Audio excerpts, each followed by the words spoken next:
जी नमस्कार दोस्तों, कैसे हैं? उम्मीद होगा आप लोग अच्छे होंगे, मस्त।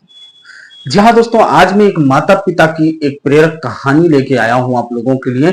शायद माता पिता का दिल दुखाने से पहले अगर इस कहानी को आप याद रखेंगे तो शायद आप कभी माँ बाप का दिल नहीं दुखा पाएंगे। माँ और पिता आपके लिए कितना क्या करते हैं, क्या नहीं करते हैं, मैं आपको एक कहानी के माध्यम से माता पिता के एक वो दृश्य दिखाऊंगा जो शायद आप उम्मीद नहीं करेंगे कि माता पिता के साथ हमें ऐसा करना चाहिए या नहीं करना चाहिए।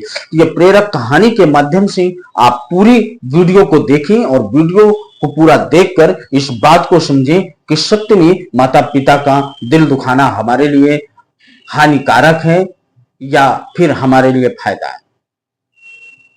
तो वीडियो को पूरा देखें, वीडियो पर पूरा बने रहें ताकि हम आपको वीडियो के माध्यम से कुछ दिखाना चाह रहे हैं। आप इस वीडियो को पूरा देखकर समझें माता पिता की कहानी।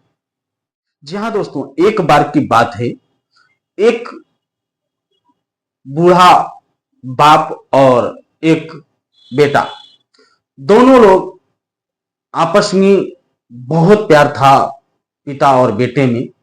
एक बार वो दोनों बेटा और पिता वो दोनों लोग एक नदी में नाव के माध्यम से जाने लगे और बहुत बड़ी नदी थी। उस नदी में कोई और छोर का पता नहीं था, बट दोनों लोग बैठे थे और उनको नाव डूबने को आई। और जब डूबने को आई यानी नाव में पानी बहुत कुछ भर गया, टूटने को, नाव टूटने की उम्मीद में आ गई। तो पिता लड़का का बोलता है, बेटा अब हमें शायद इस दुनिया में कोई बचा नहीं पाएगा, हमारी मृत्यु तो निश्चित है क्योंकि यहां तक कोई दूर दूर तक नहीं दिखाई दे रहा है, अब क्या करें। तो कुछ दूर में एक नदी में एक बीटा होता है, मतलब मैदान टाइप में दिखा। दोस्तों दोनों बेटे ने पिता से कहा कि पिताजी अगर हम आप दोनों मर तो जाना है, बट अगर प्रभु से हम लोग इस समय कामना करें तो प्रभु को स्मरण कर लें तो शायद हम लोगों की जिंदगी बच सकती है। दोनों ने ऐसा उपाय सोचा अपने मन में और ऐसा सोचने के बाद उन्होंने एक एक बीटा में, इधर उधर बीच में खाली था, एक बीटा इधर और एक बीटा इधर, दोनों बैठ करके प्रभु को कामना करने लगे। और पिता तो मस्त था अपनी कि हे प्रभु मेरे लड़का को खुशहाल रखना, ये जो मांगे इसकी पुकार जरूर सुनना। लड़का मांगता है कि प्रभु मुझे यहाँ पर कोई पेड़ पौधे फल फूल के लग जाएं तो हम खाकर अपनी यहाँ पर जीवन जिंदगी व्यतीत कर सकते हैं। पर बेटा की पुकार सुनी गई, प्रभु ने सुना और वहां पर पौधे लग गए, उसमें फल लग गए, वो आराम से खाने लगे। फिर वो प्रभु से पुकार करता है कि प्रभु अगर यहाँ पर एक स्त्री आ जाती तो हम अपना घर बसा लेते, अपना जीवन व्यतीत हो जाता।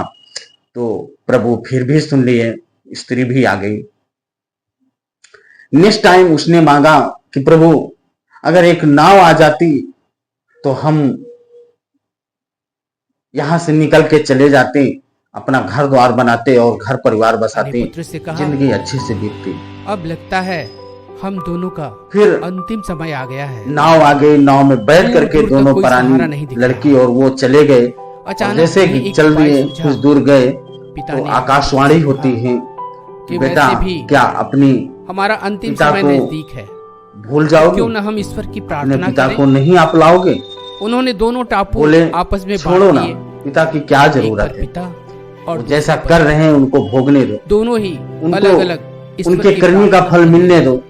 अगर वो सच्चा उनका दिल होता या सच्चा उनका भाव होता तो शायद उनकी भी पुकार सुनी होती। आज मैंने पुकारा तो आज मेरी भी पुकार सुनी गई है। आज उनका मन साफ नहीं है इसलिए उनका पुकार नहीं सुना गया।